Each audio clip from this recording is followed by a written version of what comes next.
안녕하십니까? 박영수 오색면역 체질음식입니다. 오늘은 발목빔, 발목 겹질림에 대해서 말씀드리고자 합니다. 사람들이 살아가다 보면 원치 않게 발목이 겹질리거나 발목이 삐는 현상이 생겨서 고생을 참 많이 하는 사람들이 더러 있습니다. 그래서 갑자기 발목이 삐면 그 고통이 아주 심하지요. 처음에는 걸을만 하다가 시간이 점차 흐르면서 발목을 보호하기 위해서 물이 차거나 또 부기가 발생하면서 이 고통이 말로 닿을 수 없는 경우가 많으며, 또는 걷거나 또는 등산을 하다가 도중에 발목에 겹질리면 도저히 산행이나 등산을 할 수 없을 뿐만 아니라 하고자 하는 모든 일을 제대로 할 수 없는 경우도 참 많이 있습니다. 그래서 많은 분들이 아마 이 발목빔이나 발목 겹질염 면에서 고생하는 분들이 참 많이 경험이 있을 것입니다. 반면 또 이 발목 삐어 가지고 바로 처치나 여러 가지 방법을 활용해서 좋아진 사람도 있는가 하면, 원치 않게 이 발목빔이 오래 가서, 세월이 오래 가서 잘 낫지 않고 불편을 주는 고생한 사람들도 종종 있습니다. 그래서 아무렇지도 않는 이 발목빔이 인생에 여러 가지 불편을 주어서 생활에 곤란을 주는 경우가 참으로 많다 할 수 있겠습니다. 그래서 그동안 단연간에 살펴보면서 이 발목 삐는 거, 발목 겹질림에 대해서 살펴보면 이것도 어떠한 체질과 패턴이 있다는 것을 알 수 있습니다. 이 발목 삐는 사람이 상당히 덜어 있는데 아무나 다 발목이 삐는 것이 아닌 것입니다.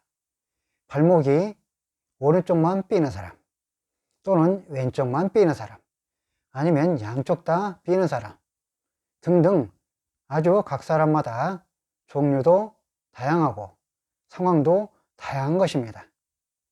그래서 왼쪽 오른쪽 돌아가면서 발목이 삐는 경우도 있지만, 주로 각 사람의 상황을 보면 오른쪽이 발목이 삐면 주로 오른쪽만 발목이 삐는 경우가 많고, 또는 왼쪽이 발목이 삐면 왼쪽만 발목이 삐는 경우가 상당히 많이 있는 것입니다. 이거는 왜 그럴까? 이 현상은 왜 이러한 현상이 생길까? 라는 것입니다. 또 어떤 사람은 평생 또 발목이 잘 삐지 않는 경우도 참 많이 있습니다. 그래서 참으로 이 상황을 잘 살펴보면 아까 말했듯이 각 사람마다 여러 가지 패턴이 있고 여러 가지 어떤 요소가 있는데, 더 집중적으로 분석해서 들어가면 결국은 그 사람의 타고난 DNA 속에 체질이라는 것이 있는데, 그 사람의 체질에 따라서 이러한 현상이 발생하고 있었던 것입니다. 그래서 항상 오른쪽 삐면 왼쪽은 괜찮은데 오른쪽만 늘 발목이 삐는 것입니다. 또 어떤 사람은 오른쪽은 괜찮은데 늘 왼쪽만 발목이 여차면 겹질리고 삐는 것입니다. 그래서 그냥 생활이 여간 불편한 것이 아니지요. 자, 이것을 양의학적보다는 한의학적으로 설명하면 아마 이해가 좀 될 수도 있습니다. 체질적으로 설명하면 사람은 이렇게 몸이 전체적으로 하나로 이루어져 있지만 그 기운은 또 경우에 따라서는 양쪽으로 나눠져 있다는 것도 있습니다. 그래서 오른쪽의 기운이 약하냐 또는 왼쪽의 기운이 약하냐에 따라서 그런 현상들이 발생하고 있는데, 우리가 발목이 삔다는 현상은 더 해부학적으로 들어가 보면 우리 발목은 힘줄과 근육이 견고하게 잘 붙들고 또는 붙잡고 있어야 합니다. 발목의 조직은 여러 가지 조각배로 잘 조밀하게 형성이 되어 있고, 그 주위로 강력한 힘줄이, 근육이 감싸면서 우리 발목을 잘 붙잡고 있습니다. 그래서 발목과 힘줄이 아주 튼튼하고 견고할 때 우리 발목이 튼튼하고 견고한 것입니다. 그런데 이 발목의 힘줄이 견고한 때가 있는 시기가 있으면 또 견고하지 못한 시기가 있는 것을 알 수 있습니다. 그러니까 그 사람의 몸 체질의 기운이 오른쪽과 왼쪽에 따라서 발목의 힘이 강한 때는 발목이 살짝 겹질려도 삐는 현상이 없는데, 몸의 기운이나 에너지가 갑자기 약한 기운이 형성될 때 그 발목의 힘줄과 근육이 힘이 갑작스레 약해지면서 난데없이 발목이 겹질리게 되는 것입니다. 이것은 인체의 근육과 힘줄의 힘의 균형에 따라서 이러한 현상이 발생하고 있습니다. 그러면 왜 발목의 근육과 힘줄이 약해졌다 강해졌다 할까요? 만약에 오른쪽만 발목이 삐는 사람들의 경우에는 오른쪽의 발목만 그 기운이 약해졌다 강해졌다 하면서 발목이 삐었다 안 삐었다 하는 것입니다.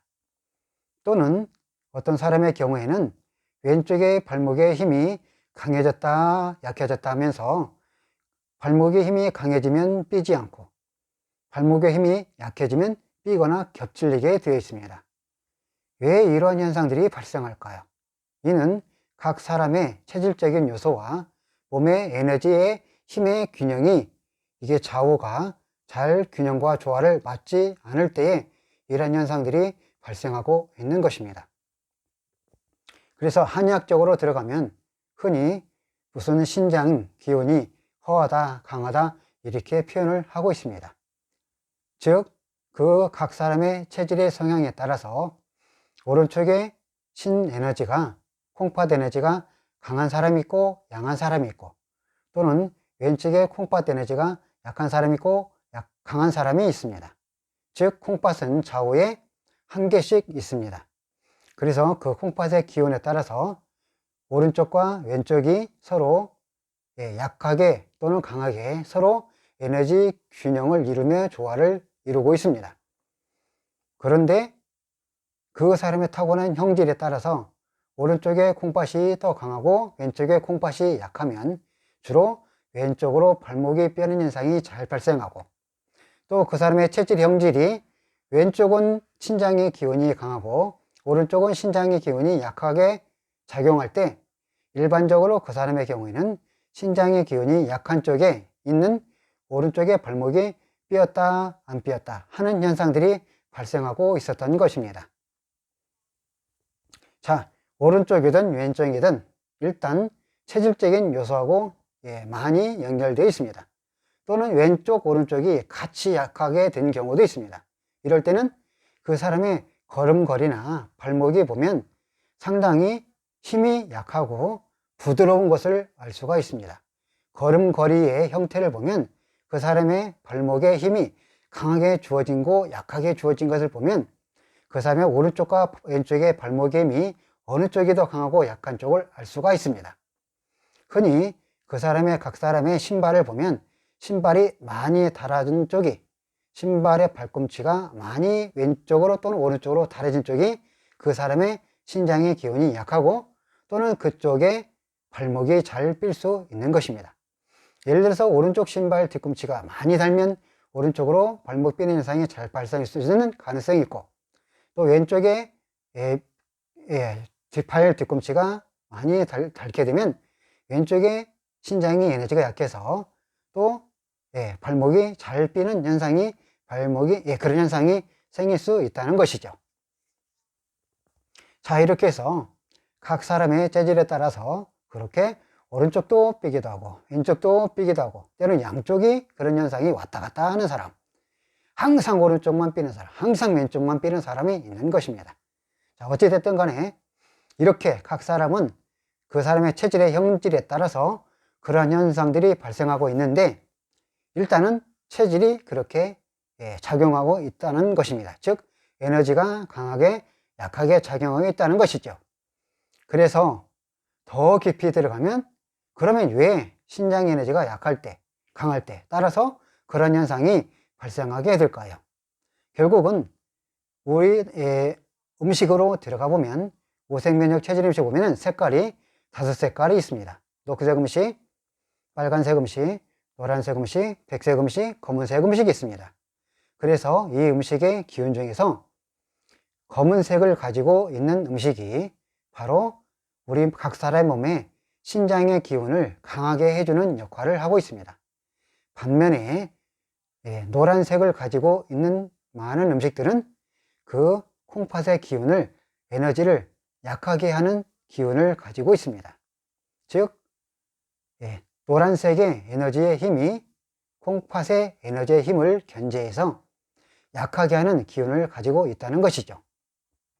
즉 오행으로 표현을 하면 토의 기운이 수의 기운을 억제해서 자꾸만 노란색 음식이나 또는 더불어서 같이 노란색과 빨간색 음식을 빈번히 자주 먹게 되면 그 기운의 에너지는 상대를 견제하는데, 그 견제하는 것이 바로 콩팥의 기운을 억제하거나 약하게 하는 기운을 하는 작용으로 이루어져서 자꾸만 그 콩팥의 기운이 낮아지며 에너지가 약해지는 현상들이 발생하기도 합니다.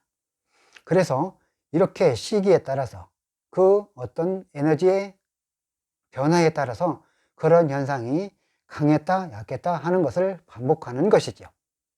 그래서 이 발목이 잘 겹칠 때를 추적해서 가보면 그 사람의 음식이 노란색이나 빨간색 음식을 갑자기 많이 섭취한 경우에 오른쪽에 신장의 기운이 약한 사람이 오른쪽으로 발목이 삐고, 또 왼쪽에 기운이 약하게 설계가 됐던 사람이 갑자기 왼쪽이 삐게 되는 현상들이 많이 발생하게 됩니다.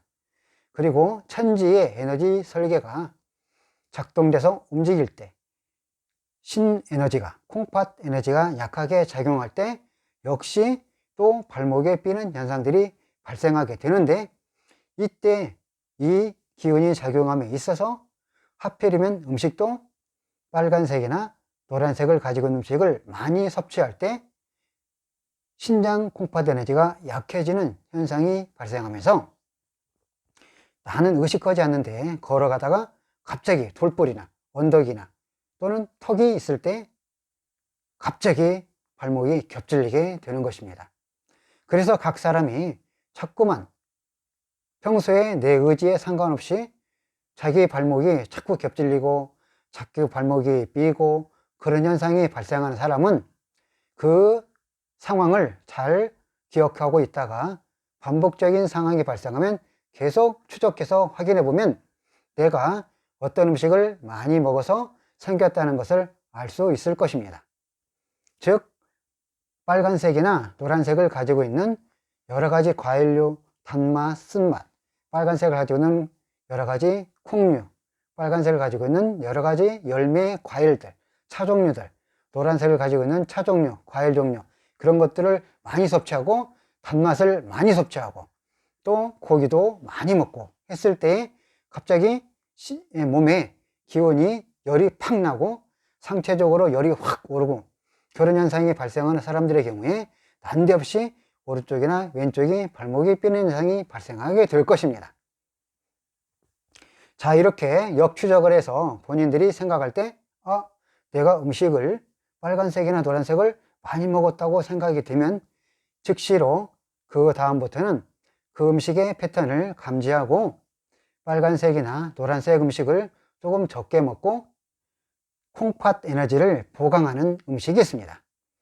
즉 신장의 에너지를 보강하는 음식은 그 심줄과 근육을 강하게 해주는 역할을 하고 있습니다. 우리 뼈에 여러 가지 뼈에 작은 뼈들이 조합을 일으켜서 그 뼈 주위로 심줄과 근육이 감싸서 발목을 튼튼하게 하고 있는데, 이것을 튼튼하게 하는 음식이 있습니다. 그래서 빨간색과 녹색을 가지고 있는 음식을 부지런히 섭취하면 평소 때에 항상 기운이 보강이 되어서 심줄과 근육이, 뼈에 강한 힘이 형성이 되어서 이 발목이 삐는 현상을 막아주는 것입니다. 자, 그렇게 음식의 패턴을 그렇게 본인들이 생각할 때 자꾸만 발목이 삐는 현상이 돼서 잘 낫지 않는 그런 상황이 가지고 있거나 주위에 사람들이 있다면 그렇게 음식을 빨간색이나 노란색 음식을 적게 먹게 하고, 또 음식 중에서 검은색을 충분히 또는 녹색을 보조로 맞춰서 좀 더 의식적으로 잘 챙겨 먹게 되면 발목을 감싸고 있는 근육과 힘줄이 튼튼해져서 발목이 삐는 것을 예방하게 되는 것입니다. 흔히 사람들의 발목이 삐면 한의원에 내원해서 침을 맞고 또는 물리치료하고 여러 가지 방법을 취하기도 합니다. 또는 벌침을 맞기도 하고 뜸을 뜨기도 하고 부항을 하기도 하고 여러 가지 방법을 취하는데, 어찌됐든 그러한 것을 모두 하지만 결론적으로는 더 깊이 들어가면 그 사람이 이렇게 지금 말씀드린 것처럼 발목을 자꾸 삐게 하는 음식은 빨간색과 노란색 음식이 발목을 자꾸 약하게 해서 삐게 하는 음식이 되는 것이며, 또 발목을 삐지 않게 심줄과 근육을 튼튼하게 잡아주는 음식은 바로 검은색과 녹색을 가지고 있는 음식이 되며, 특별히 검은색을 더 많이 우위로 섭취하게 되면 심줄과 근육이 튼튼해져서 발목이 삐는 것을 잡아주고 강하게 해줍니다. 즉 신장을 강하게 해준다는 것이죠. 이렇게 우리 몸에는 아주 음식에 각 장기에 영향을 주어서 에너지를 강하기도 하고 또는 약하기도 하고 여러 가지 현상들이 나타나고 있습니다. 우리는 흔히 평소 때 보면은 발목이 삐면 그냥 아무렇게나 그냥 몸이 그래서 발목이 삐는가 보다 라고 생각하지만, 실제로는 몸이 그렇게 에너지 변환에 따라서 발목이 삐는 것과 안 삐는 것이 그렇게 조정하고 있었던 것입니다.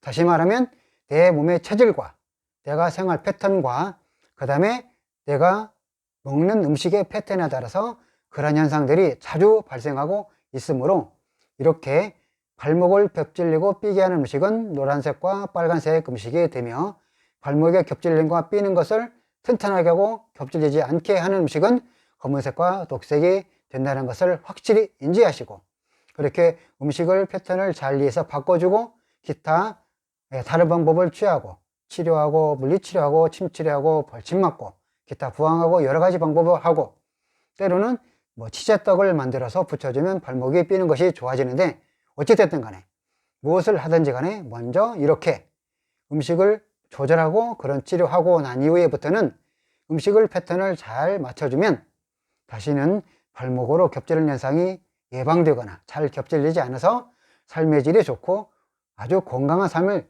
행복한 삶을 살게 될 것입니다. 본인들이 이러한 것을 깨닫고 잘 이해하면 앞으로 그렇게 발목 삐어서 고생하는 일들이 아마도 없을 것입니다. 또는 발목이 다시 재발해서 이런 겹질리는 현상들은 대부분 막아줄 수 있을 것입니다.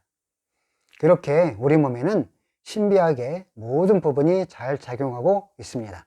힘줄이나 근육이나 혈관이나 신경이나 호르몬이나 인체의 모든 것은 다 우리가 먹는 음식의 패턴과 음식의 그 질과 음식의 분량으로 우리 몸을 전부 다 조절하고 있다는 것입니다. 우리는 그냥 과일을 먹고 고기를 먹고 콩을 먹고 견과류를 먹고 우리는 그냥 일상생활 하지만, 그 음식은 우리가 몸에 들어서 뼈와 조직과 근육과 힘줄과 호르몬과 그 다음에 소화액과 신경을 조정하고 모든 것을 다 컨트롤하고 조정하는 것입니다. 그래서 음식을 떠나서는 사람 몸을 생각할 수 없는 것입니다. 물론 한약도 사용할 수 있고 건강보조식품도 사용할 수 있고 기타 여러 방법을 다 사용할 수 있지만, 그 목표가 내 몸의 체질하고 현재 내 몸의 특성하고 잘 조화를 이루면 아주 건강하게 살아갈 수 있다는 것입니다. 모두 행복하고 건강한 삶 살기를 바라는 것입니다. 이제 발목 삐는 것은 이렇게 정확히 알려준 대로 잘 인식하고 이해하고 깨달아서 실천해 보면 좋은 결과를 가지게 되고, 발목이 다시 삐어서 고생하는 일은 아마도, 또 재발해서 고생하는 일은 아마도 없을 것입니다. 모두 행복한 삶, 건강한 삶, 삶의 질이 올라가는 삶 되기를 간절히 바라면서 이 발목 빔, 발목 겹질림에 대해서 말씀드렸습니다. 대단히 감사합니다.